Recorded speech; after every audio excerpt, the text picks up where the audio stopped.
Bismillah. Assalamualaikum warahmatullahi wabarakatuh. Innal hamdalillah nahmaduhu wa nasta'inuhu wa nastaghfiruh wa na'udzu billahi ta'ala min shururi anfusina wa min sayyiati a'malina. Man yahdihillahu fala mudilla lahu wa may yudlil fala hadiyalah.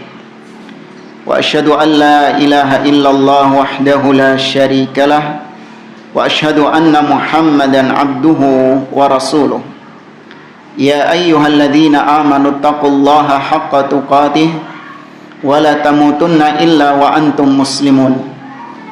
Ya ayyuhan nasu taqu rabbakumul ladzi khalaqakum min nafsin wahidah wa khalaqa minha zawjaha وبث منهما رجالا كثيرا ونساء واتقوا الله الذي تساءلون به والأرحام إن الله كان عليكم رقيبا يا أيها الذين آمنوا اتقوا الله وقولوا قولا سديدا يصلح لكم أعمالكم ويغفر لكم ذنوبكم ومن يطع الله ورسوله فقد فاز فوزا عظيما أما بعد فإن أصدق الحديث كتاب الله وخير الهدي هدي محمد صلى الله عليه وسلم وشر الأمور محدثاتها وكل محدثة بدعة وكل بدعة ضلالة وكل ضلالة في النار.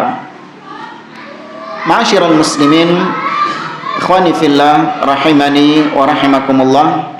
Alhamdulillah, segala puji bagi Allah subhanahu wa ta'ala yang karena limpahan nikmat dan taufiknya kita dikumpulkan kembali oleh Allah di majlis ini untuk kita melanjutkan kembali pembahasan kitab Taujihat Islamiyah li Islahil Fard wal Mujtama', atau bimbingan-bimbingan Islam yang berguna untuk memperbaiki individu muslim atau memperbaiki masyarakat muslim.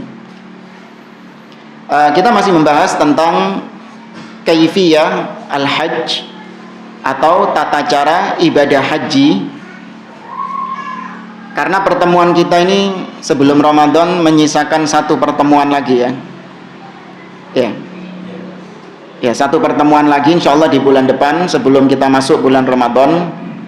Jadi untuk kaifiyah ibadah haji ini sebenarnya sudah kita sampaikan, nanti kita akan pakai format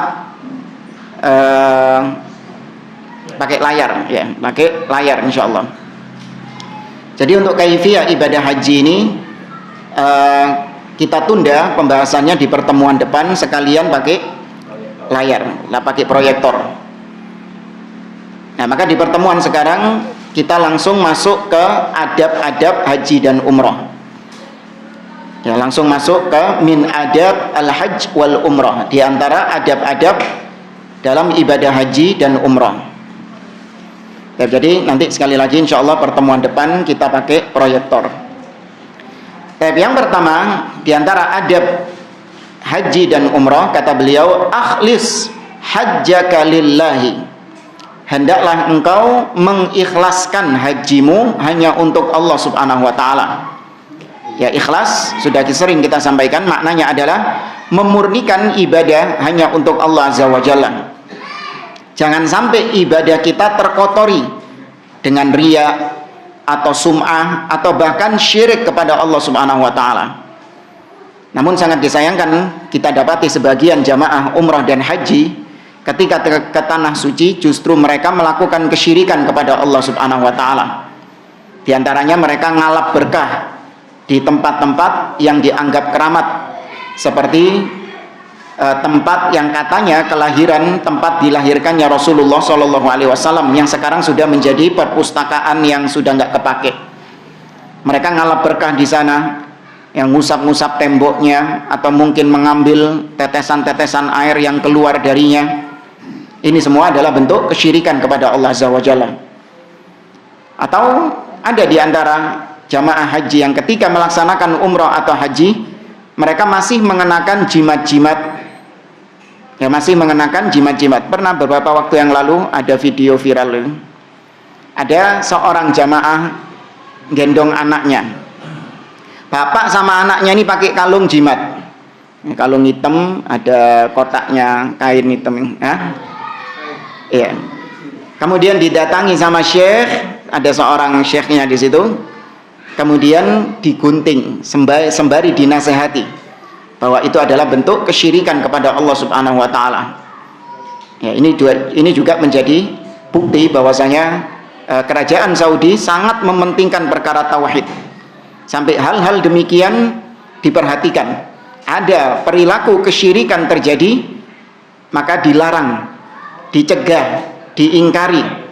Karena berhubung itu penguasa, maka berhak mengingkari dengan tangan. Makanya langsung digunting itu. Karena memang itu petugasnya. Ya, karena memang petugasnya itu. Kalau kita nggak bisa mengguntingnya sembarangan, kita yang digunting nanti. Ya, kita bisanya cuma apa? Ya, menasehati, mengingkari dengan lisan. Nah, maka beliau menyebutkan bahwa seorang yang melaksanakan ibadah haji dan umrah hendaklah dia benar-benar memurnikan ibadahnya tersebut 100% hanya untuk Allah. Qailan, seraya dia mengucapkan, Allahumma hadhihi hajjatun la riya'a fiha wala sum'ah. Dia tanamkan di dalam dirinya, ya Allah, aku berhaji bukan karena riya dan bukan karena sum'ah, pengen didengar, pengen dilihat sama orang. Karena memang ibadah haji ini kalau di Indonesia ini jadi sebuah hal yang bisa mendongkrak popularitas, bisa mendongkrak strata sosial. Seorang yang dulunya nggak dianggap sama orang-orang kampung, tapi begitu dia bisa haji, bisa umroh, langsung dihormati sama orang-orang kampung. Nah, di situ terselip niat haji untuk menaikkan strata sosial. Ya. Apalagi kalau musim-musim pemilu, musim-musim ini pil itu. Ya, banyak yang memanfaatkan ibadah umroh untuk mendongkrak popularitasnya. Bukan popularitas, elektabilitas. Ya kan? Elektabilitas ini berarti apa? Status eleknya, kan gitu kan? Elektabilitas ini berarti status eleknya dia. Baik. Atau untuk pansos misalnya, atau untuk konten-konten. Ini sekarang banyak konten-konten kreator haji dan umroh cuman untuk supaya bisa bikin konten di sana. Ya, supaya bisa bikin konten. Naudzubillah. Kemudian yang kedua, kata beliau, rafiq ahlas shalah wakhdimhum. Kata beliau, hendaklah ketika engkau berhaji, engkau senantiasa bergaul, kumpul sama orang-orang yang baik. Ya, kita ketika safar menuju Baitullah, hendaklah kita menyertai orang-orang yang baik tersebut. Nah, baiknya seseorang itu dilihat dari ad-din, dilihat dari agamanya, bagaimana akidahnya dia, bagaimana tauhidnya dia, bagaimana komitmennya dia di atas sunnah. Ya, maka kalau misalnya satu rombongan ini, itu kan biasanya campur-campur orangnya. Ada yang mungkin ahli maksiat, ada yang mungkin ahli bid'ah, ada yang mungkin pelaku kesyirikan. Maka cari orang-orang yang di atas sunnah, yang di atas tauhid, maka bergaulah dengan orang itu. Ya, dekati orang tersebut. Kalau berangkat ke hotel, berangkat dari hotel ke masjid misalnya, bareng sama orang tersebut. Atau ketika tur di bis, duduk sama orang tersebut. Ya, jangan kemudian gumbulnya sama orang-orang yang nggak benar. Masa haji itu ada orang yang nggak benar? Iya, ada.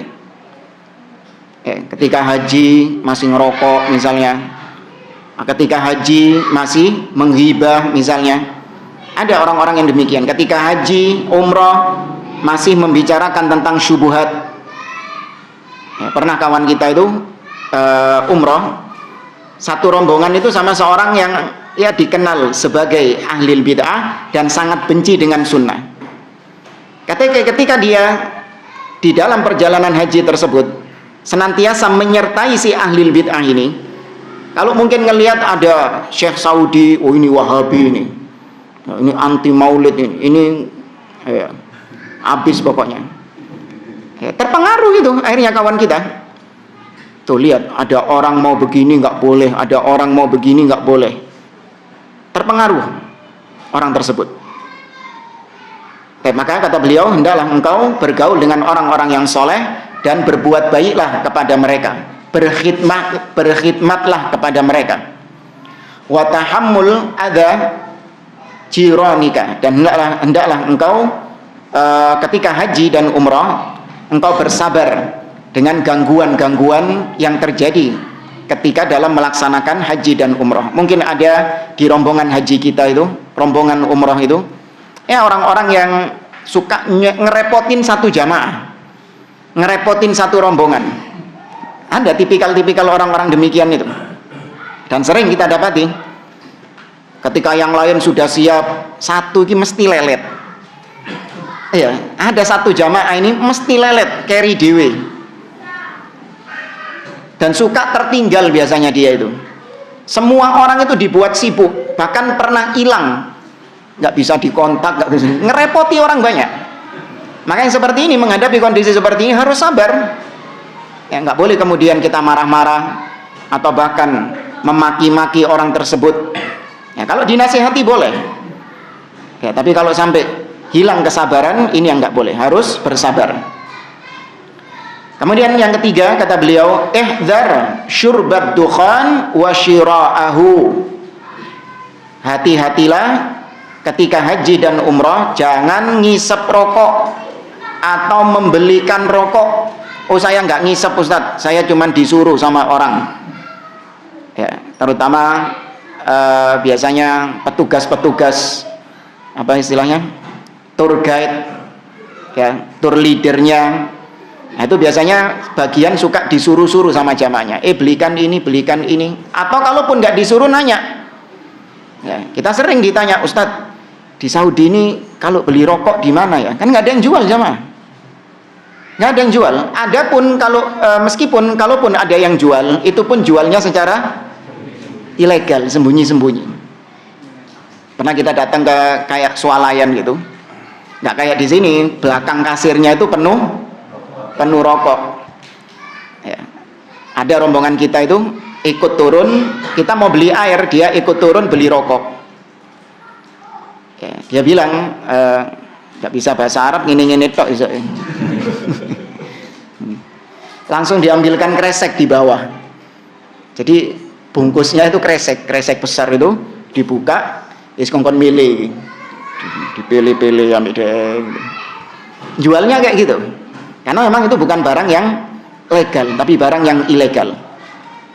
Dan maka kata beliau, jangan menghisap rokok atau membeli rokok. Fahuwa haramun yadurru al-jisma wal jara wal mal. Karena rokok itu hukumnya haram, bisa membahayakan tubuh, bisa membahayakan orang lain, dan juga bisa membahayakan harta. Ya, harta, kenapa bisa dikatakan bisa membahayakan harta? Karena harganya mahal. Tahu berapa harganya kalau di Saudi itu? Oh, murah, 100.000. 50 rial, berapa 50 rial? Enggak sampai 600 ya. 50 rial. Ya, segituan. Satu paknya itu. Tapi ya emang dasarnya orang-orang rokok ya. Masih larang ya saya di toko. Meskipun mahal masih tetap dibeli. Ya. Terus ada di suatu hotel itu. Di hotel itu kan biasanya dipisah antara jamaah Indonesia sama jamaah India, Pakistan biasanya yang sering dipisah itu. Karena ininya beda, makanannya itu beda. Ini untuk restoran jamaah Indonesia, yang sebelah sana restoran jamaah India, Pakistan, dan seterusnya. Nah, yang restoran Indonesia ini, petugas-petugasnya itu juga orang Indonesia. Ya, petugas-petugasnya itu, yang kerja di sana itu juga orang-orang Indonesia juga, WNI juga. Nah, sambil melayani jamaah haji yang sedang makan, mereka juga menawarkan rokok Indonesia. Bukan rokok Saudi, rokok Indonesia. mau rokok Pak, ada Samsu, ada Surya. Ditawari gitu. Ya. Ya, harganya juga mahal. Maka rokok bisa membahayakan harta, bisa membahayakan tubuh, dan juga bisa membahayakan orang lain. Pernah ada saya ngisi kajian di rumah sakit, ya kayak rumah sakit gitu. Ya, intinya yang datang ini banyak orang-orang dokter-dokter ahli kesehatan. Ketika kita menyampaikan tentang haramnya rokok, saya kira semua dokter di sini nggak ada masalah, setuju. Enggak ada yang ngerokok, memang dokter nggak ada yang ngerokok. Tapi ada yang nyela, yang membantah dengan mengatakan, Ustadz, saya kalau Anda mengatakan rokok itu membahayakan diri sendiri, saya setuju. Tapi kalau sampai mengharamkan, saya nggak berani, kata dia. Ya, kalau sampai mengharamkan, saya nggak berani. Kalaupun membahayakan, kan itu untuk diri kita sendiri. Maka saya jawab, bukankah itu juga membahayakan untuk orang lain? Saya tanya, bagaimana respon Anda ketika istri Anda duduk di dekat orang yang merokok dan dia tidak mematikan rokoknya? Istri Anda sedang dalam kondisi hamil atau sedang menggendong bayi yang masih kecil. Anda tegur si perokok itu untuk mematikan rokoknya, atau Anda suruh istri Anda pindah, atau Anda biarkan?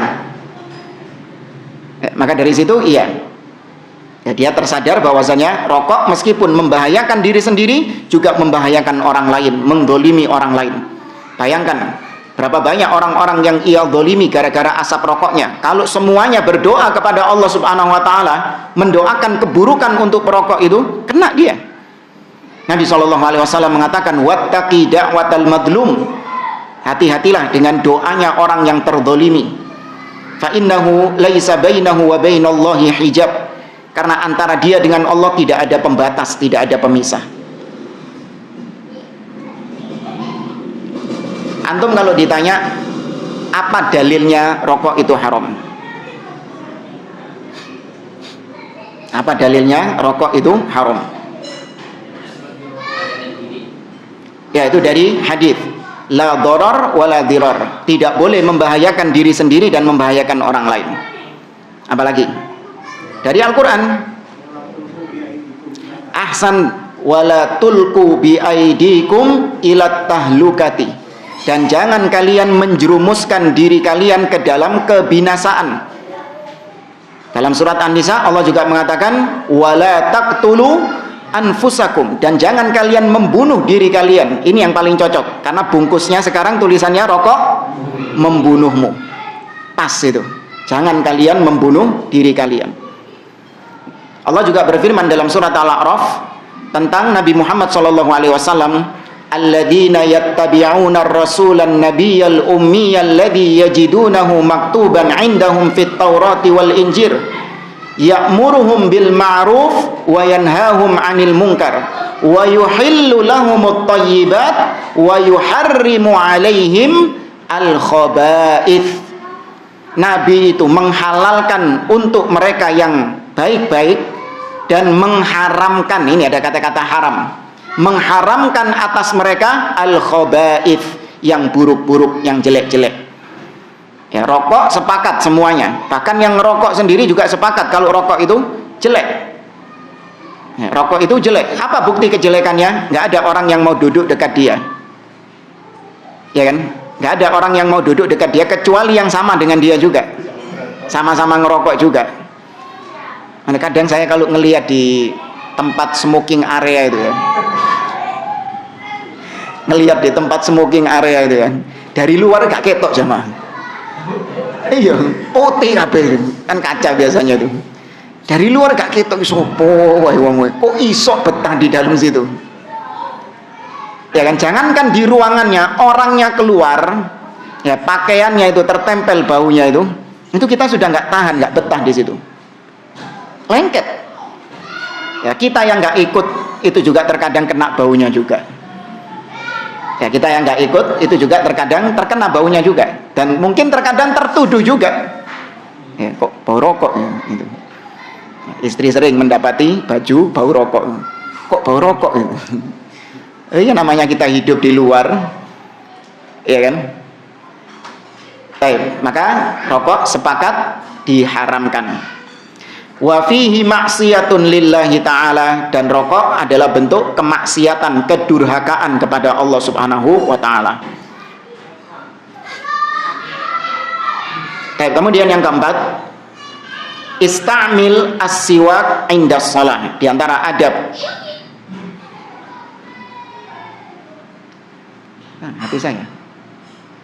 HP saya kan? Oh, nyantum. Kan gak tahu nih install Shopee. Baik, yang keempat, hendaklah engkau menggunakan siwak ketika hendak sholat. Wa khudh minhu hadaya ma'a zamzam wa tamar faqad waradat ahaditsu sahihatun bifadliha. Demikian juga kalau kau ingin memberikan hadiah kepada orang lain, maka lebih baik hadiah tersebut berupa zam-zam atau tamr, karena banyak hadis-hadis yang menyebutkan tentang keutamaan zam-zam dan tamr atau kurma. Kemudian yang kelima, ihdzar lamsan nisa. Nah, hati-hati menyentuh wanita yang bukan mahram, wan nadhar ilaihin, dan memandang wanita yang tidak halal. Wahjub nisa'aka 'anir rijal, dan buat pembatas, artinya bikin jarak antara istrimu dengan lelaki-lelaki yang lain. Nah, ada orang-orang yang tidak menjadikan pembatas antara istrinya dengan laki-laki yang lain, dan itu kita dapati ketika kita bimbing jamaah umroh misalnya ya. Ketika di bis itu, ya sudah, suami sama istrinya itu lepas sendiri-sendiri. Istrinya duduk sama lelaki lain yang bukan mahram sama dia, dijarno ambek bojone. Saya pikir keluarga, awalnya kita husnudzon. Loh Pak, itu sapanya istri Anda. Oh enggak, itu teman saya kok. Loh, jangan boleh itu duduk sama istri Anda. Ya, jangan boleh. Ini kok nggak ada rasa kecemburuan seperti itu. Ya, maka kata beliau, bikin pembatas. Nggak sembarangan orang bisa mendekati istriku, nggak sembarangan orang bisa berbicara dengan istriku. Ya, kemudian juga tadi di sini kata beliau, hati-hati menyentuh wanita. Kalau sudah tahu misalnya, terutama ketika desak-desakan tawaf. Ya, terkadang ketika desak-desakan tawaf itu, ketika benar-benar crowded, rame, terkadang depan kita, belakang kita, kanan kita, kiri kita, itu wanita-wanita. Jangan ketika kemudian, waduh ya apa Ustadz, ini kan memang bukan saya yang pengen seperti ini. Iya, memang bukan kau yang menginginkan seperti itu, tapi tetap kau ada usaha untuk menghindar dari situ. Jangan malah aji mumpung, ngarep ayu, mburi ayu, kanan ayu, kiri ayu, wah gitu, bertahan di tengah. Ya apa sudah kepaksa gitu. Enggak, memang kesenangan kan. Darurat katanya. Enggak ada usaha untuk kita menghindar di situ. Ya. Kemudian juga memandang kepada wanita yang asing, wanita yang haram. Karena ketika kita tawaf jamaah, wanita-wanita sudah kita sampaikan di antara bentuk mereka berihram adalah tidak boleh pakai niqab, nggak boleh pakai hijab, nggak boleh pakai cadar, kok pakai hijab, nggak boleh, dia dilepas. Nah, ketika itu seorang akan menyaksikan pemandangan-pemandangan, ya, terutama orang-orang asing, ada yang mungkin dari Turki, ada yang mungkin dari Eropa, ada yang mungkin dari orang Arab Saudi juga, yang mana wajah-wajah mereka tidak sebagaimana yang biasa dia lihat di Indonesia. Maka dia keheranan, padahal orang Turkinya biasa saja. Paham ya maksudnya? Orang sananya juga biasa saja, karena standarnya beda. Nah, ketika itu seorang tidak boleh dia kemudian memandang secara terus-terusan. Ada yang sampai ke bandang, tahu ke bandang? Katut jamaah. Sampai 8 kali dia tawaf. Sampai 8 kali dia tawaf. Sama mana? Sudah 7, selesai harusnya dia sholat 2 rakaat. Lu kok terus sih bablas ini? Terus kata dia, iya aku ngarepku ayu mau jadi dia.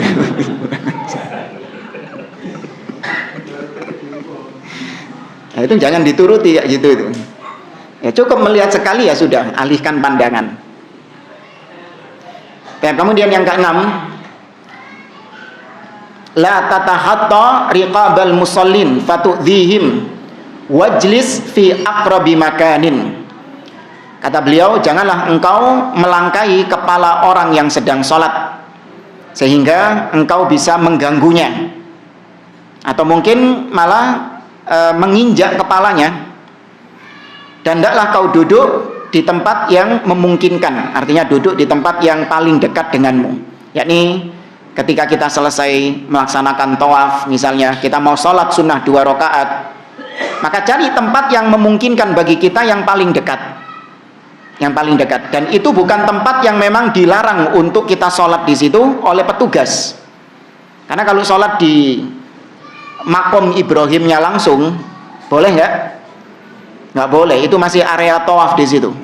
Kalau sholat di situ akan mengganggu jalannya orang-orang yang tawaf. Bahkan tidak menutup kemungkinan Anda yang diinjek-injek. Ya, kita yang diinjek-injek. Maka cari tempat yang paling dekat di areal Masjidil Haram, di area tawaf situ, kemudian sholat 2 rakaat. Dan setelah selesai, ya usahakan untuk tidak mengganggu orang yang masih sholat. Ya ketika sujud mungkin dilangkai kepalanya, itu kita dapati jamaah. Ya dilangkai kepala kita, bahkan sampai tidak sedikit yang hampir nginjek, geser apa istilahnya, nyerempet. Intinya kakinya dia itu kena kepala kita gitu. Itu sering didapati. Dan maka kata beliau, hati-hati. Kemudian yang ketujuh, ihdar al-murura baina yadayil musalli hatta fil haramain fahuwa min amali syaitan. Dan hati-hati juga melewati orang yang sedang sholat. Nah, kalau dia nggak pakai sutro misalnya, kalau pakai sutro nggak apa-apa lewat depannya. Kalau dia nggak pakai sutro, hati-hati. Tapi kalau memang kondisinya darurat, ya kondisinya nggak memungkinkan, mau nggak mau memang harus melewati orang yang sholat. Karena kalau kita nggak lewat, diseruduk dari belakang. Paham ya maksudnya? Diseruduk dari belakang, maka terjadi apa ya? Gelundung, ngomong gelundung. Ya jatuh akhirnya nanti. Ya mau nggak mau karena arus yang ada, kita mau nggak mau harus melewati orang yang sedang sholat tadi. Ya salahnya sendiri sholat di situ. Ada orang-orang yang nekat sholat di tempat tawaf itu jamaah. Nekat dia sholat di situ. Mumpung nggak ada petugas gitu, dia sholat di dekat Ka'bah situ. Padahal Ka'bah itu masih area orang-orang tawaf di situ. Nah kalau kita menghindar gara-gara dia sholat di situ, kita nggak boleh lewat di depannya orang sholat, kita menghindar atau kita berhenti dulu, maka ini menyebabkan arus yang belakang akan mendorong kita. Hanya terjadi crowded di situ. Dan kemudian ya, karena itu merupakan amalannya syaitan kata beliau. Kemudian yang ke-8, tamahal fi salatika wa shalli ila sutrah. Dan jangan tergesa-gesa, pelan-pelan ketika engkau melaksanakan salat dengan tumakninah, dan salatlah dengan menghadap sutrah, kajidar seperti tembok, au dhahrir rajul, au mahfadhah, atau sholat menghadap ke punggungnya orang yang ada di depan kita, atau tas yang kita letakkan di depan. Wa yakfi al-muqtadina sutrata imamahum au sutrata imamihim. Dan bagi makmum maka cukup imamnya itu adalah sutrahnya dia.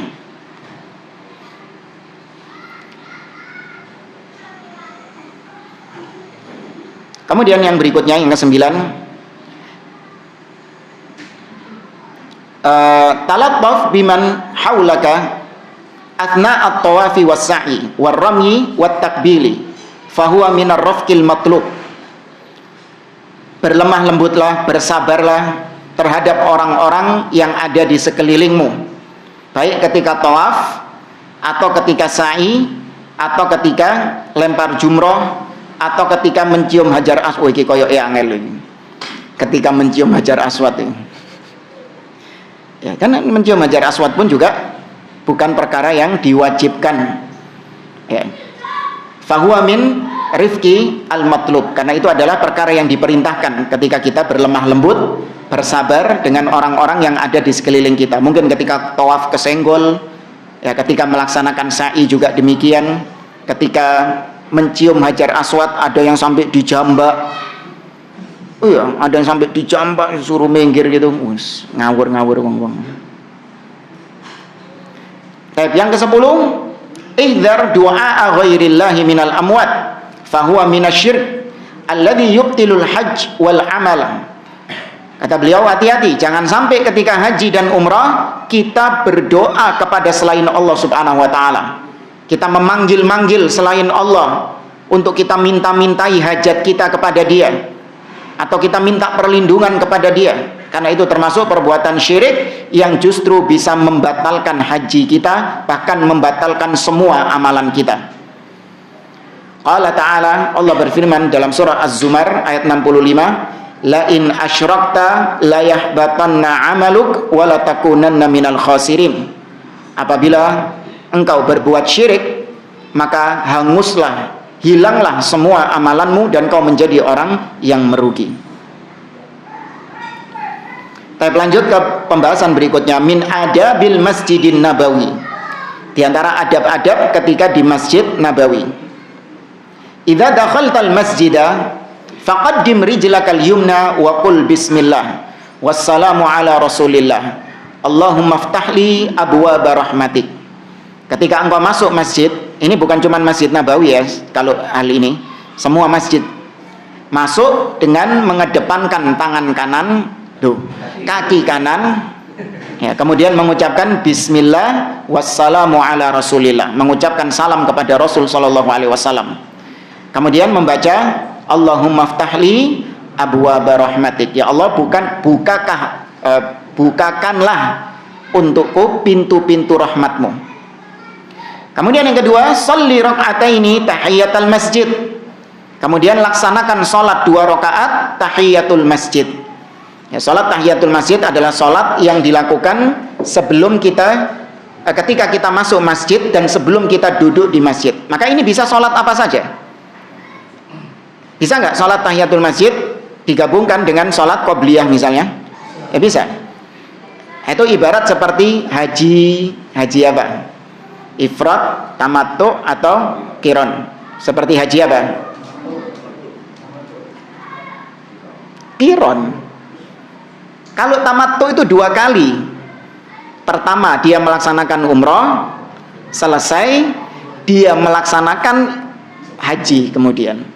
Nah, kalau qiron 1 kali pelaksanaan tapi niatnya 2. Ya sama seperti tahiyatul masjid itu. Wasallim ala Rasuli sallallahu alaihi wasallam. Kemudian engkau mengucapkan salam kepada Rasulullah sallallahu alaihi wasallam, karena makam Nabi sallallahu alaihi wasallam ada di situ. Qailan, seraya mengatakan assalamu alayka ya Rasulullah. Kemudian assalamu alayka ya Aba Bakrin. Kemudian assalamu alayka ya Umar. Ya, 3 orang ini sama-sama diletakkan di lokasi tersebut, yaitu Nabi SAW, Abu Bakar dan Umar. Tsumma staqbilil qiblah inda du'a. Kemudian hadapkan dirimu ke kiblat untuk engkau berdoa. Wa tadhkur qaulahu sallallahu alaihi wasallam. Kemudian ingatlah ucapan Nabi, idza sa'alta fas'alillah wa idza sta'anta fasta'in billah. Apabila kau minta-minta kepada Allah, apabila kau butuh perlindungan, minta perlindungan kepada Allah. Kenapa ini dicantumkan sama beliau? Karena banyak orang-orang yang ketika mengucapkan salam kepada Nabi dilanjutkan dengan berdoa. Jadi ketika ziarah melewati makam Nabi SAW, maka kita cukup mengucapkan salam saja. Assalamualaikum ya Rasulullah. Jalan lagi, kemudian Assalamualaikum ya Abu Bakar. Jalan lagi, Assalamualaikum ya Umar. Sudah selesai. Nah, ada orang-orang yang mandek di situ, mengangkat tangan madhep kuburannya Nabi SAW. Padahal kiblat ada di mana? Belakangnya. Nah, ini yang tugasnya askar-askar yang ada di sana. Syekh-syekh yang ada di sana diperingatkan di situ, nggak boleh. Makanya saya nggak bisa bayangkan kalau Haramain, iya, Haramain dikuasai oleh orang-orang Rafidhah, oleh orang-orang Sufi gitu. Tambah di apa kan? Tambah difasilitasi. Ya, tambah difasilitasi. Ya, makam Nabi SAW, tambah dipersilahkan untuk masuk ke sana, yang ngalap berkah mungkin di sana, yang ngambil pasirnya. Fadol, mau diambil, mau bikin kopi, dan bikin apa ya. Tapi alhamdulillah Allah Azza wa Jalla jadikan yang menjaga Haramain adalah orang-orang yang menegakkan tauhid, yang memberantas kesyirikan kepada Allah Azza wa Jalla. Berapa hari yang lalu saya lihat ada video seorang tokoh sufi sedang berziarah ke Masjid Nabawi. Ini tokoh sufi di negeri kita sedang ke Masjid Nabawi. Dia cuman bisa menatap dari luar masjid, di pelataran Masjid Nabawi itu, payung-payung itu lah. Dia cuman bisa menatap dari luar itu kubah hijau. Kubah hijau ini berarti di bawahnya makam Nabi SAW. Ya sudah, dia cuman bisa menatap dari situ. Karena mau masuk sana boleh nggak? Nggak boleh masuk sana. Coba kalau sufi yang menjaga Haramain, gimana kira-kira? Bukan bisa masuk lagi, mungkin bisa nyemplung bisa di sana. Alhamdulillah. Ya. Tapi ini diantara bentuk penjagaan Allah Subhanahu wa Ta'ala. Kemudian pertanyaan, kenapa kok makam Nabi boleh di masjid, sedangkan makam yang lain nggak boleh di masjid? Kata makam Nabi di mana dia wafat, di situ dia dimakamkan. Ya, itu salah satunya. Ini bentuk kekhususan. Atau gini saja kita runut. Nggak bisa dikatakan bahwa makam Nabi SAW adalah bagian dari masjid. Ini yang sering ditekankan oleh para ulama. Makam Nabi itu bukan bagian dari Masjid Nabawi. Jadi tetap antara makam Nabi dengan Masjid Nabawi itu terpisah, bukan jadi satu. Nah, bangunan yang menjadi satu itu tetap tidak menandakan bahwa sama antara makam dengan masjid. Contoh,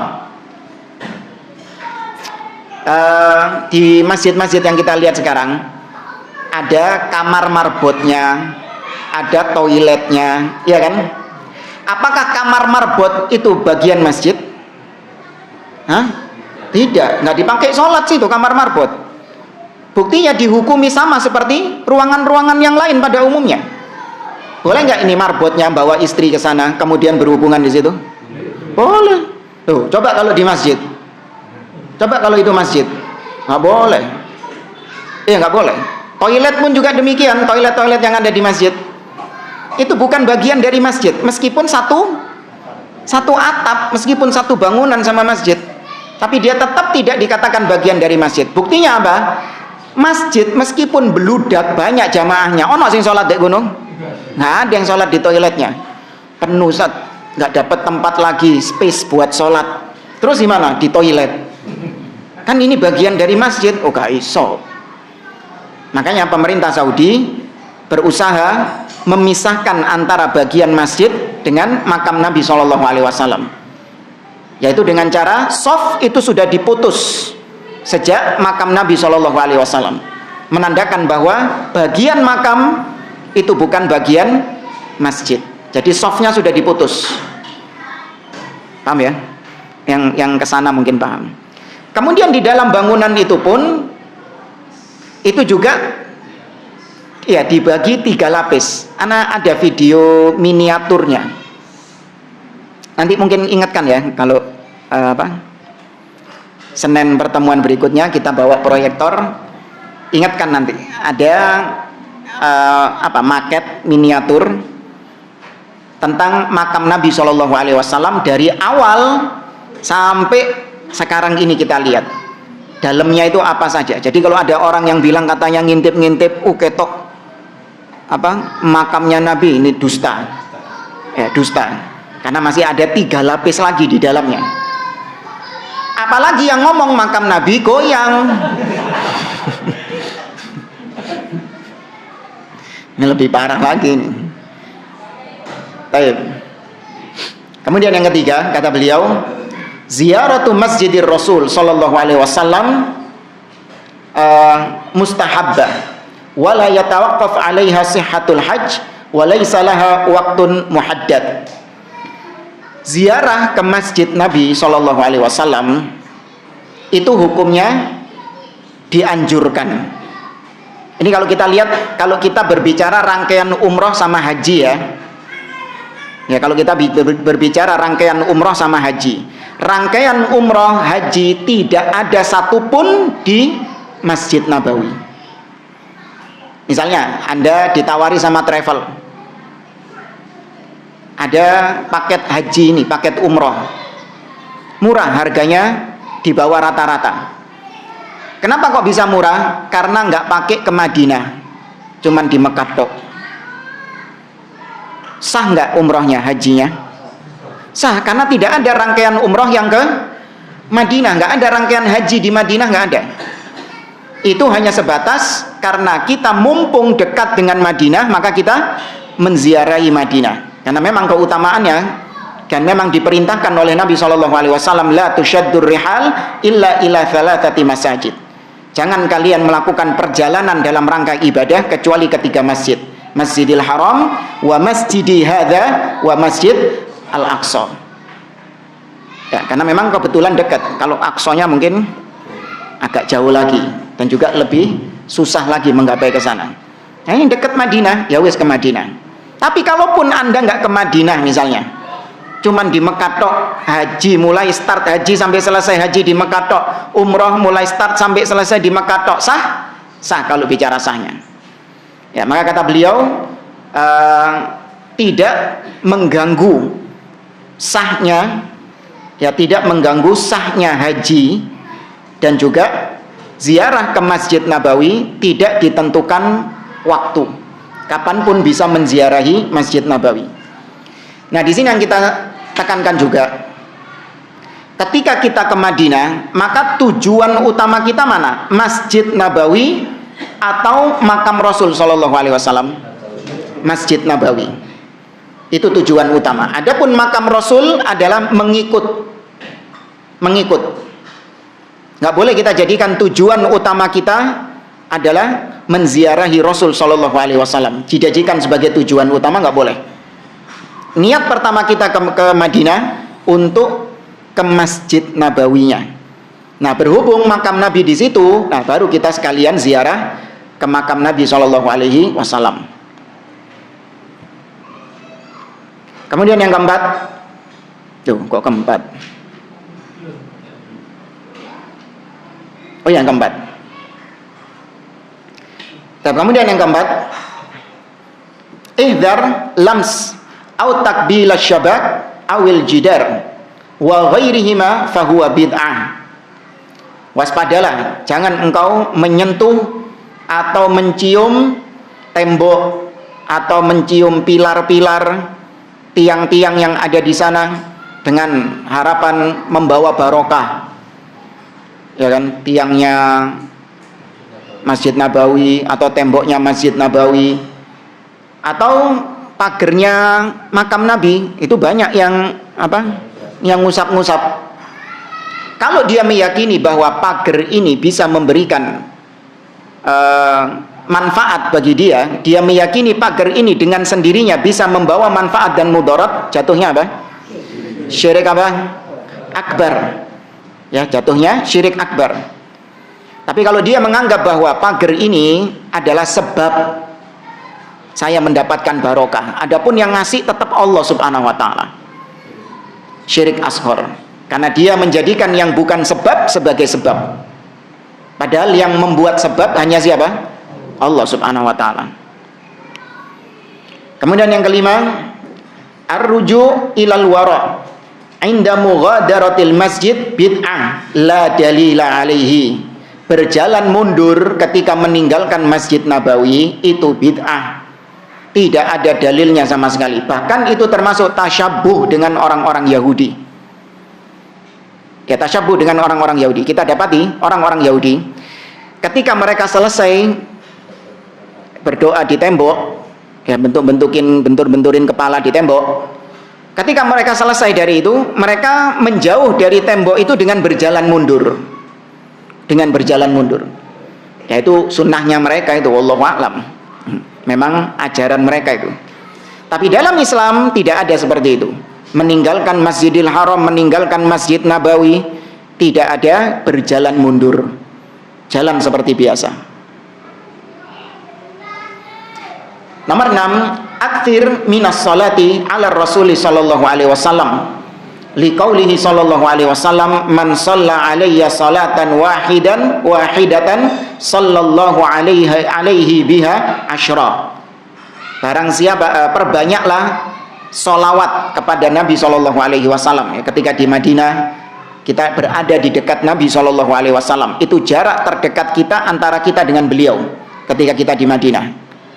Maka perbanyak sholawat kepada beliau, terutama ketika di Madinah, karena Nabi mengatakan barang siapa yang bersolawat atasku 1 kali, maka dengan solawat itu Allah akan bersolawat kepadanya 10 kali. Sudah kita sampaikan apa makna solawat? Pujian. Ya, pujian Allah kepada Nabi Shallallahu Alaihi Wasallam. Ya meskipun ada khilaf di antara para ulama, cuman ini makna yang benar. Ada yang mengatakan salawat itu artinya adalah rahmah, Allah memberikan rahmat. Ada juga yang mengatakan salawat itu artinya maghfirah, memberikan ampunan. Maka ini keliru, karena Allah membedakan antara salawat dengan rahmat. Allah mengatakan alladzina idza asabathum musibah qalu inna lillahi wa inna ilaihi raji'un ulaika alaihim salawatum mir rabbihim wa rahmah. Tuh dibedakan antara salawat dengan rahmah. Kemudian juga Nabi pernah berdoa kepada salah seorang jenazah sahabatnya, Allahumma sholli alaihi waghfir lahu. Ya Allah, berikan dia salawat dan ampuni dia. Tuh dibedakan antara salawat dengan ampunan. Maka salawat di situ yang lebih tepat adalah pujian. Ya, pujian Allah di hadapan para malaikat-malaikatnya.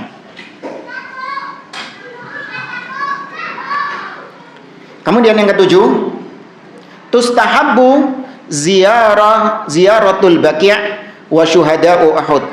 Dianjurkan ketika di Madinah untuk berziarah ke makam Al-Baqi' dan makam para syuhada Uhud. Nah, biasanya memang jadi agenda tur ya, kalau travel itu jadi agenda tur untuk berziarah ke Baqi' dekat di Madinah situ. Nah, tapi kalau Uhud jauh, ya biasanya sekalian naik bis tur Madinah itu, biasanya ada ziarah ke Uhud sambil diceritakan biasanya sama ustadznya tentang sekilas tentang peperangan Uhud. Ya, bagaimana dahulu pasukan Nabi Shallallahu Alaihi Wasallam dikalahkan oleh kaum musyrikin Quraisy, penyebab kekalahannya apa diceritakan secara global, dan kita langsung berada di lokasinya. Ya lokasinya dulu masih sama seperti sekarang. Ya cuman memang tidak ada sunnahnya naik ke Gunung Uhudnya, nggak ada sunnahnya. Kalau naik sampai ke Gunung Uhudnya, maka kita juga akan mendapatkan pahala syuhada Uhud. Oh enak lah. Sakno sahabat dulu berdarah-darah. Inti cuma naik Gunung Uhud sudah dapat pahala gitu. Tidak ada. Tapi kita berziarah, tujuan ziarah apa? Mengingat kematian dan mendoakan yang mati. Sudah itu tok, 2 tok.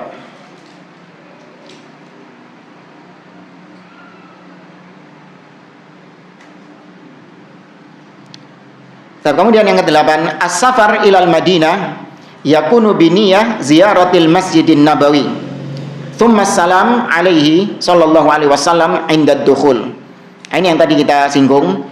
Kita safar ke Madinah, itu niat utama kita adalah mengunjungi masjidnya. Ya, mengunjungi Masjid Nabawi itu niat utama kita. Kemudian kita mengucapkan salam ketika masuk ke Masjid Nabawi, li'anna sholata fi masjidihi afdol min alfi. Kemudian kita sholat di Masjid Nabawi, karena sholat di Masjid Nabawi afdol min alfi sholatin fi ghairihi minal masajid, lebih afdol daripada 1000 kali sholat di masjid yang lain. 1 rakaat di Masjid Nabawi sama seperti 1000 rakaat di sini. Ya, orang sini baru bisa menyamai 1 rakaat sana ketika dia 1000 kali sholat di sini. Kalau Masjidil Haram ya alf-mi'ah, 100 kali, 100.000 kali lipat. Kalau Masjidil Aqsa 500, 100 wis pase piro wis. Ndak rubuh, 1/4 dari Masjid Nabawi, 250 kali lipat. Ya, 1/4 dari Masjid Nabawi.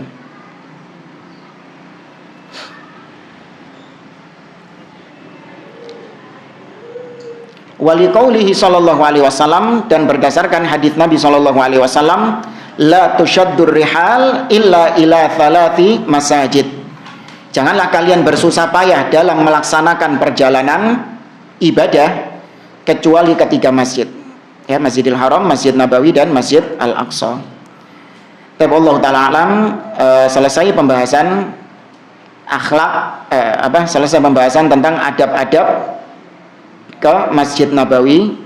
Insyaallah di pertemuan berikutnya kita mulai masuk pembahasan akhlak dan adab sehari-hari yang termasuk diantara sunnah Nabi SAW. Tapi mungkin setelah Ramadan ya, karena pertemuan terakhir besok kita mau tampilkan secara ringkas kaifiyah manasik haji, ya, tata cara atau runtutan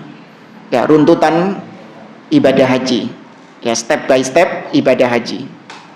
Nah, wallahu a'lam. Tapi mungkin kalau ada yang mau ditanyakan, tafadhol.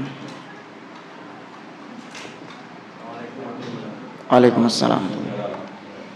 Mau tanya, karena ini kan musimnya banyak orang ziarah kubur, apalagi menjelang Ramadan.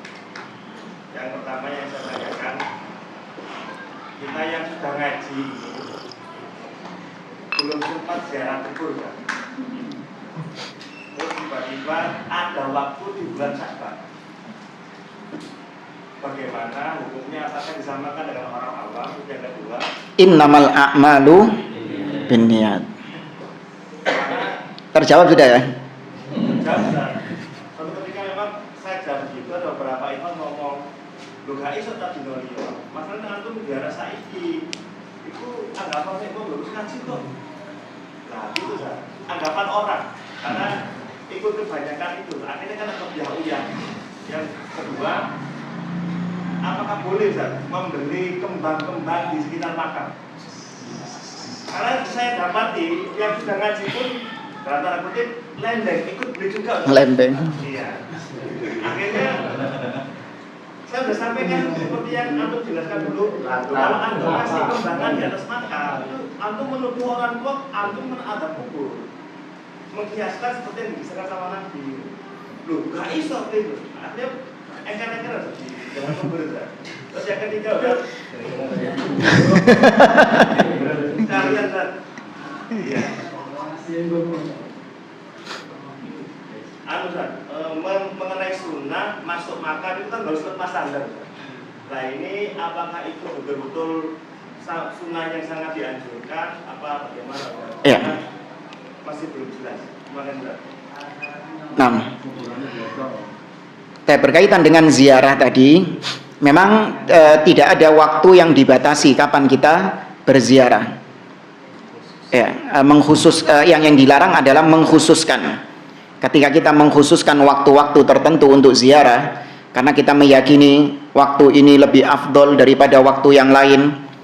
Kemudian ziarahnya juga itu dengan bersusah payah, sengaja melakukan safar dalam rangka ziarah. Enggak. Kalau mau ziarah, cari kuburan yang dekat. Mana di sini dekat? Rangka. Ya sudah, cari kuburan yang dekat saja. Enggak perlu kita kemudian melakukan perjalanan jauh, tujuannya memang untuk ziarah ke makam itu. Kalau memang kebetulan kita lagi ada urusan di kota tersebut, ya kita lagi ada urusan di kota itu, bukan urusan-urusan ibadah, urusan dunia, ya kita ada kerjaan di situ. sekalian mumpung di situ kita ziarah, misalnya, boleh? Boleh. Tapi kalau kita sengaja berangkat dari Surabaya ke kota itu, tujuan utamanya adalah ziarah, maka ini adalah kebid'ahan di dalam agama. Karena tidak boleh kita melakukan perjalanan tujuan niat utamanya ziarah, ibadah, kecuali ke 3 masjid. Makanya tadi ditekankan, ke Masjid Nabawi pun tujuannya bukan ziarah makam Nabi yang utama, tapi tujuannya adalah ke masjidnya. Baru kemudian ziarah itu tabaan, mengikuti, niat yang menyertai saja. Nah, kemudian kalau dikatakan tadi, kalau dikhawatirkan ada anggapan dari orang lain, kok ikut kebanyakan orang ziarah di bulan-bulan seperti ini, ya, maka kita katakan bahwa ya memang bisanya bulan ini. Nah, kita katakan demikian, memang saya bisanya bulan ini, saya tidak mengkhususkan kok. Ya. Adapun kalau dia menebarkan isu, wah fulan ini melakukan bid'ah, ya itu dosanya dia. Ya kan? Itu dosanya dia. Sama seperti seorang wanita yang sedang hamil, yang pernah kita sering jadikan contoh. Ada wanita-wanita yang hamil mengkhususkan membaca surat Yusuf. Ya, mengkhususkan membaca surat Yusuf. Nah, bagaimana kalau misalnya ada wanita yang sedang hamil, dia baca Quran normal, mulai Al-Fatihah, Al-Baqarah gitu kan. Ketika sampai surat Hud, ya, ketika sampai surat Hud, apakah dia lewati surat Yusuf? Atau tetap dia baca surat Yusuf? Tetap dibaca. Ya, tetap dia baca surat Yusuf itu. Jangan kemudian, wah nanti menyerupai orang-orang yang hamil baca surat Yusuf. Wis tak lewati ya, enggak, tetap dia baca, karena niatnya dia bukan dalam rangka untuk mengkhususkan surat Yusuf, tapi memang dia sedang tutup surat Yusuf, ya, bacaan Qurannya sedang sampai surat Yusuf. Apalagi tadi? Mau beli kembang.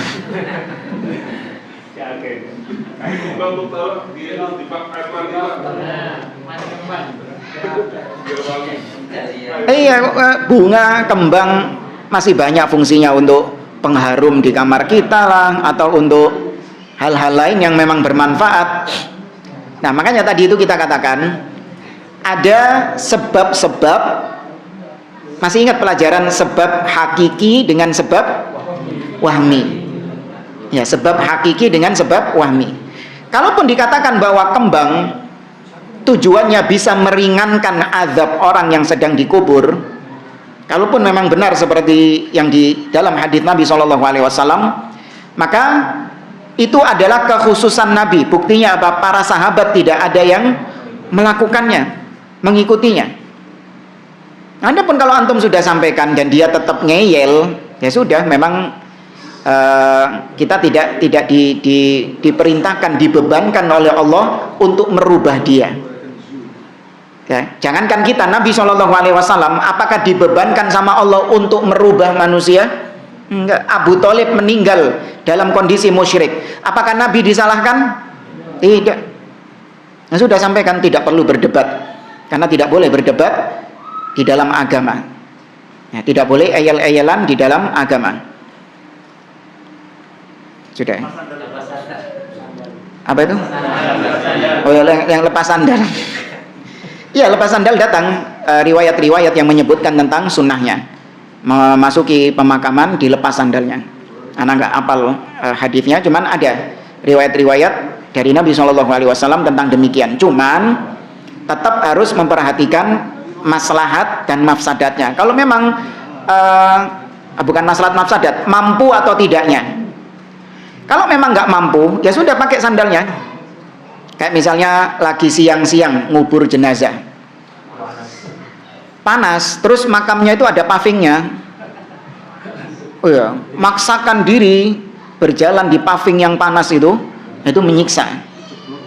Ya, menyiksa. Maka boleh dipakai sandalnya. Atau mungkin sedang becek, misalnya takut kepleset, ya kan? Ya, maka dilihat kemampuannya di situ. Tapi kalau asalnya ada riwayat tersebut, Allahu a'lam. Assalamualaikum. Ini ada tambahan kalau yang diterima dengan anak yang lakukan ada terbuka. Karena berwudu dan pergi ke masjid Kuba. Dan sholat dua rakaat di sana dan dicatat bagian seperti edisi revisi.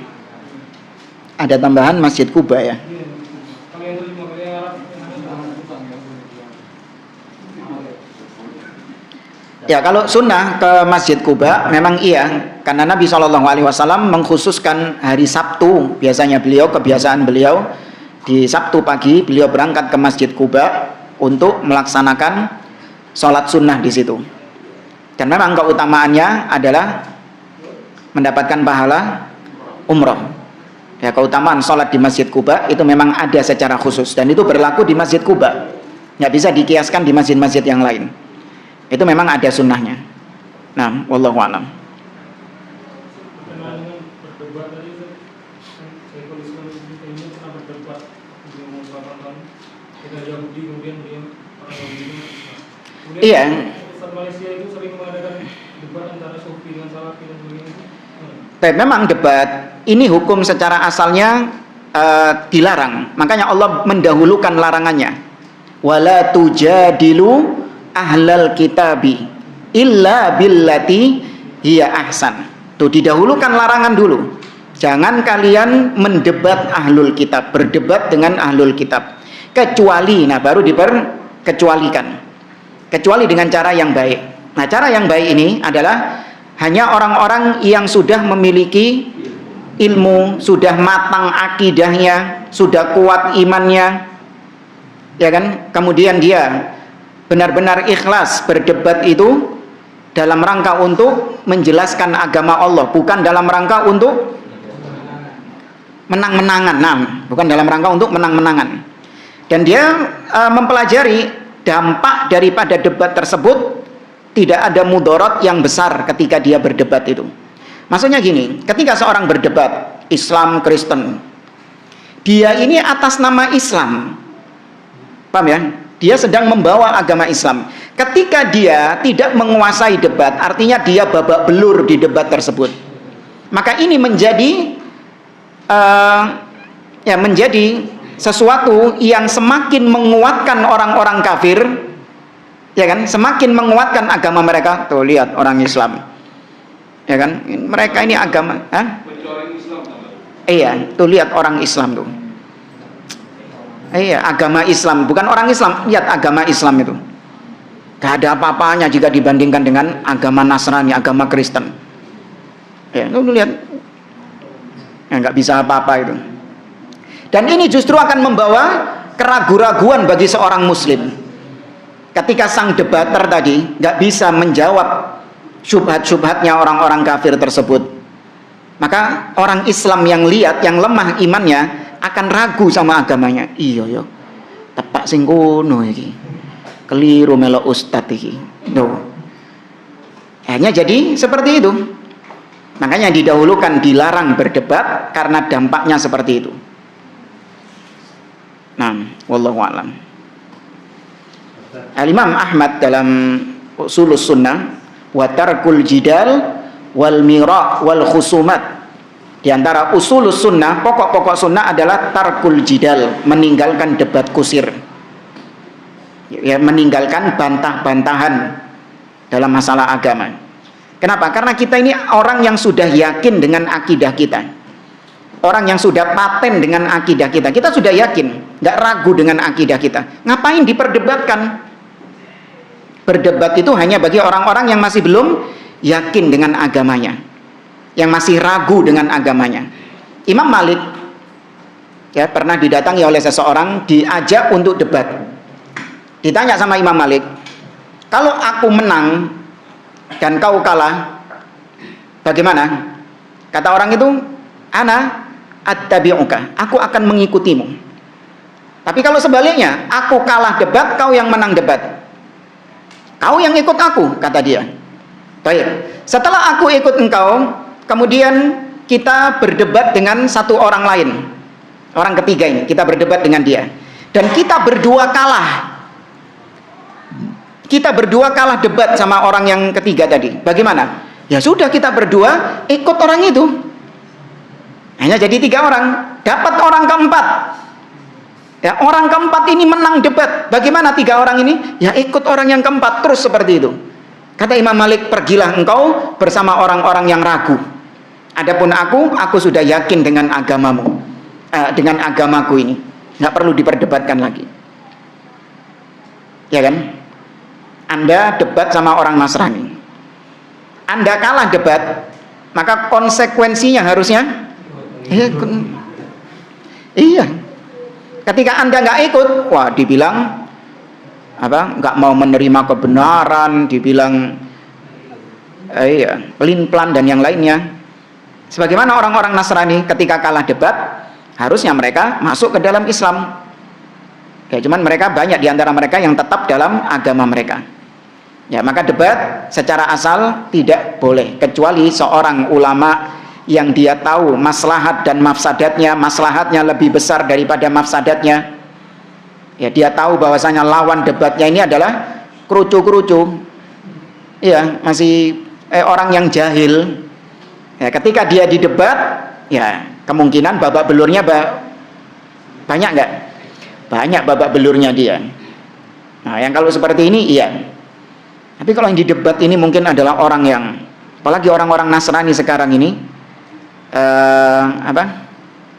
paham bahasa Arab, paham Al-Quran. Iya jamaah. Iya, dipelajari di sekolah teologi, sekolah tinggi teologi STT itu. Ada mata pelajaran Islamologi. Ada mata pelajaran Islamologi, dipelajari Islam di situ. Di antara mereka yang bisa bahasa Arab, ya di antara mereka membaca kitab-kitab para ulama. Ada pernah satu orang Nasrani, yaitu Nasrani yang bisa bahasa Arab itu. Kita pernah berdiskusi tentang kalamullah, karena mereka mengatakan Yesus itu adalah kalamullah, firman Allah yang berubah menjadi manusia. Itu akidah mereka itu, ya kan? Akidah mereka itu Yesus itu adalah firman Allah, sifat Allah, kalam. Ya, sifat Allah kalam berubah jadi manusia. Itu akidah mereka. Kan ke dalil mereka itu di Yohanes, pada mulanya adalah firman, dan firman itu bersama dengan dia. Nah, itulah. Nah, kemudian saya katakan bahwasanya firman Allah itu adalah sifat Allah Subhanahu wa taala. Kalamullah itu sifat Allah, bukan makhluk. Ya, kalamullah itu bukan makhluk. Kemudian dia membawakan ucapan tokoh-tokoh Asy'ariyah, ucapan orang-orang Mu'tazilah. Ini orang Nasrani ini, tahu Asy'ariyah, tahu Mu'tazilah, bahkan dia mengatakan, "Oh, Quran bukan makhluk, itu kan cuman pendapatnya Imam Ahmad." Tuh, kenal Imam Ahmad barang iki wong iki. Kita dalam hati kayak gitu. Oh, kenal Imam Ahmad barang iki wong iki. Berarti dia memang mempelajarinya. Ya, maka nggak boleh debat-debat demikian. Wallahu a'lam. Cukup? Baik, saya kira ini. Oh, ada. Ya, terakhir ya. Assalamualaikum warahmatullahi wabarakatuh. Waalaikumsalam. Di awal tadi kan Ustaz menerangkan tentang niat berhaji. Kan banyak yang berniat berhaji kan tidak ikhlas kan Pak Ustaz. Yang saya tanyakan itu bagaimana hukumnya kalau berhaji tetapi dalam manasiknya itu tidak benar-benar paham Pak Ustaz. Jadi ngikuti aja, tapi dia tidak sepenuhnya memahami semua manasiknya itu. Ya, sepanjang dia tahu bahwa manasik-manasik tersebut memang ada tuntunan dalilnya. Memang itu adalah syariat. Ya, ada pijakan-pijakan syar'inya. Maka boleh. Ya, meskipun dia nggak hafal urutan-urutannya, dia juga nggak paham. Ini kalau, apalagi kalau kemarin kita sampaikan tentang haji itu, banyak yang gagal paham. Seorang yang sudah melaksanakan umroh tamattu', ya sudah melaksanakan umroh tamattu', maka dia boleh nggak melakukan hal-hal yang pembatal ihram? Boleh sampai tanggal 8 Dzulhijjah. Ya. Banyak di antara mereka yang nggak mau melakukan pembatal-pembatal tersebut, bahkan nggak mau berhubungan suami istri karena katanya nggak boleh. Ya, ini menunjukkan bahwa mereka nggak paham ilmunya. Ya, mereka tidak memahami ilmu tentang masalah haji dan umroh. Namun apa yang dia kerjakan, sepanjang itu memang ada dasar pijakannya, ya, sepanjang memang ada pijakan syar'inya, maka boleh dia melakukan ibadah dengan model seperti tadi. Tapi kalau dia taklid buta, wis opo jare mutawif, tanpa tahu dalilnya, tanpa tahu pijakan syar'inya, nggak ngurus, pokoknya opo jare mutawif, akhirnya seperti tadi, seperti yang pernah kita sampaikan, sa'i baca Garuda Pancasila, yang viral itu, sa'i bacanya itu karena mereka melok ayo opo jare mutawif iki ustad, iya, ustad besar, kiai besar ini. Nah, wallahu a'lam. Kita akhiri, subhanakallahumma wa bihamdik, asyhadu an la ilaha illa anta, astaghfiruka wa atubu ilaik. Assalamualaikum warahmatullahi wabarakatuh.